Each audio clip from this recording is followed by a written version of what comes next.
अपने वरिष्ठ सहयोगी राजीव रंजन का मैं रुख कर लेती हूं। राजीव, मैं समझना चाहूंगी ये वक्फ संशोधन बिल को लेकर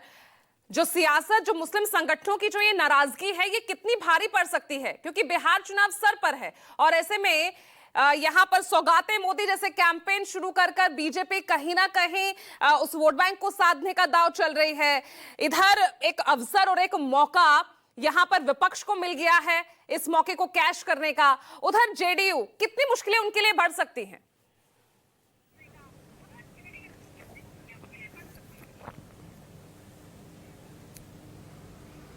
देखिए, देश के मुसलमानों के लिए वक्फ बोर्ड बिल एक महत्वपूर्ण मुद्दा है और जब ये पेश किया गया था उस पर ही मुस्लिम संगठनों और तमाम मुस्लिम नेताओं ने इस पर ऐतराज जताया था और इसके बाद सारे दलों में सहमति के आधार पर सरकार ने इसे जेपीसी को भेजने का फैसला किया और जितने स्टेक होल्डर्स हैं, जेपीसी बनाई गई, स्टेक होल्डर्स से बातचीत की गई और उसके बाद फिर 13 फरवरी को तमाम विरोधों और तमाम हल्ला गुल्ला के बीच इसे पेश किया गया। सरकार की तरफ से और जेपीसी के चेयरमैन की तरफ से कहना है कि जितनी शंकाएं थी उनको निर्मूल किया गया, सबसे बातें की गई, लेकिन जेपीसी के में शामिल सदस्यों और मुस्लिम संगठनों का ये कहना है कि 5 करोड़ लोगों ने ईमेल के जरिए और 44 ऐसे मसले हैं जिस पे अपना विरोध दर्ज किया है। बावजूद इसके जेपीसी ने उन चीजों को समायोजित नहीं किया। लेकिन जो ओरिजिनल बिल है उसमें जो संशोधन होने उसमें संसद के दोनों सदनों में राय ली जाएगी और उसके हिसाब से पास किया जाएगा, सरकार का ऐसा कहना। कुल मिला के देखिए, देश में वक्फ बोर्डों के पास एक अनुमान के मुताबिक 9,40,000 एकड़ के करीब जमीनें हैं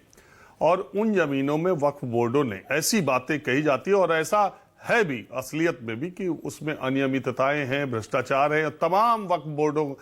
राज्य के वक्फ बोर्डों में इस तरह के मुकदमे चल रहे हैं, तमाम जगह अतिक्रमण हुआ है, तमाम जगह चीजें अव्यवस्थित तौर पर है और यह आरोप कोई वक्फ बोर्ड ऐसा नहीं है जिस पर लगते न रहे समय समय पर। सरकार का यह कहना है कि इतनी बड़ी जमीन, देखिए सरकार के अपने एक तर्क है। सरकार का यह भी कहना है कि मनमोहन सरकार के दौरान जब सच्चर कमेटी की रिपोर्ट आई थी तो तभी सच्चर कमेटी ने कहा था कि ये जो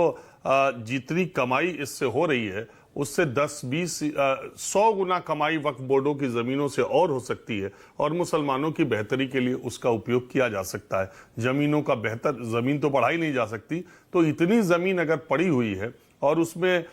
उसकी बेहतरी हो तो उसमें मुसलमानों के लिए ही वहां पर कब्रिस्तान बनाने की बात है, मुसलमानों के लिए मदरसे बनाने की बात है, गरीबों के लिए घर बनाने की बात है, मस्जिदें बनाने की बात है। वो वक्फ बोर्ड की जमीन तो मुसलमानों के ही काम में आने वाली चीज है। तो अगर उसको डेवलप किया जाए, अगर उसको व्यवस्थित किया जाए, उसको पारदर्शिता उसमें लाई जाए तो मुसलमानों की बेहतरी होगी। लेकिन मुस्लिम संगठनों का यह मानना है कि इस जो वक्फ बोर्ड बिल में जो संशोधन किए गए हैं वो एक धर्म विशेष की कार्य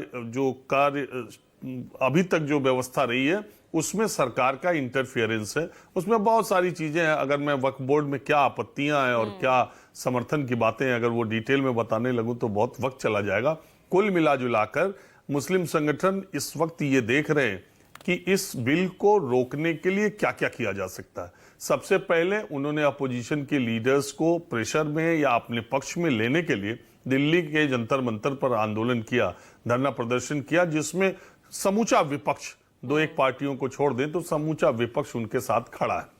अब सत्ता पक्ष के में 2 है। देखिए, इस समय देश में स्थिति ऐसी है कि अगर जेडीयू और टीडीपी इस मामले में बीजेपी का या सरकार का समर्थन न करें तो उसके लिए ये बिल पास कराना मुश्किल हो जाएगा, क्योंकि बीजू जनता दल ऑलरेडी इस बिल के विरोध में आ गई। तो वो दबाव बनाने के लिए, वो प्रेशर बनाने के लिए उन्होंने आज पटना में अपना विरोध प्रदर्शन बड़े पैमाने पर रखा है, क्योंकि नीतीश कुमार एनडीए के राज्यों, एनडीए के नेताओं में, बीजेपी के सहयोगी दलों में अकेले ऐसे नेता हैं जिनको मुसलमान बिहार का अब तक एक सेकुलर नेता, उनके सेकुलर क्रेडेंशियल्स हैं, एक सेकुलर नेता के तौर पर और हिंदू मुस्लिम की राजनीति से दूर रह के विकास की राजनीति की करने वाले नेता के तौर पर बिहार का मुसलमान देखता है उसे। आप किसी भी बिहार के मुसलमान से बात कीजिए, चाहे वो उनका राजनीतिक विरोधी हो, मगर वो कहेगा कि नीतीश कुमार ने अपने 20 साल के शासन में बिहार में अपने सेकुलर क्रेडेंशियल्स को मेंटेन रखा। तो इस मौके पर बिहार का मुसलमान ये उनको संदेश देना चाहता है कि अगर आप उनके साथ खड़े नहीं हुए तो यही वो वक्त था जिसमें नीतीश कुमार को फैसला करना। मुझे लगता है इसी दबाव के लिए उन्होंने आज, यही प्रेशर के लिए उन्होंने आज यहां पर ये बड़े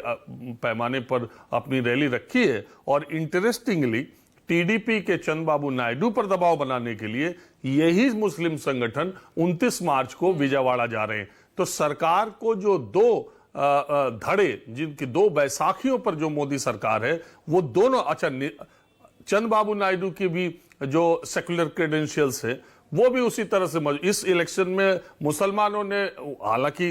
एक पॉकेट विशेष में आंध्र प्रदेश का बहुत मुस्लिम वोट है, लेकिन इस बार के मुसलमानों ने चंद्रबाबू नायडू को तमाम बीजेपी के साथ जाने के बावजूद चंद्रबाबू नायडू के चेहरे और उनकी बातों पर विश्वास कर आंध्र प्रदेश में बड़े पैमाने पर उनको समर्थन दिया। तो इन दोनों नेताओं पर यह दबाव बनाने के लिए कि आपकी बैसाखी पर ही मोदी सरकार है और अगर आपने हमारा इस वक्त साथ दिया तो शायद ये बिल रुक जाए, इसलिए पटना और विजयवाड़ा में रैलियां करने जा रहे हैं।